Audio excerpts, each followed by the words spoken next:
Le Léman Express, c'est plus de 16 km de ligne, dont un tronçon de 4,8 km à construire entièrement. Les travaux qui ont débuté fin 2011 se font sur 4 secteurs principaux. Le premier, entre la gare de Cornavin et le Bachet de Pesay, où il s'agit de réaménager la ligne CFF qui approvisionnait depuis 1949 la Praille.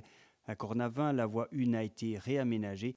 On a dû aussi rénover le viaduc de la jonction. La gare de Lancy-Pont-Rouge est construite au-dessus de l'actuelle. Elle est équipée de façades rideaux en verre. La station de Carouge-Bachet est située, elle, près du stade de Genève. Deuxième secteur, entre le Bachet de Pesay et la gare des Eaux-Vives, la section est délicate car il faut passer en tranchée couverte sous Pinchat sur 2 km avant d'aboutir à la station de Pinchat-Val-d'Arve à la hauteur du service des autos. Puis on franchit l'Arve par un pont avant de transiter en tunnel sous Champel. Puis il y a la station souterraine de Champel-Hôpital avec accès direct au HUG et c'est une tranchée couverte, celle de Théodore Weber, qui fait le lien avec la gare des Eaux-Vives. Le troisième secteur se situe entre la gare des Eaux-Vives et la frontière.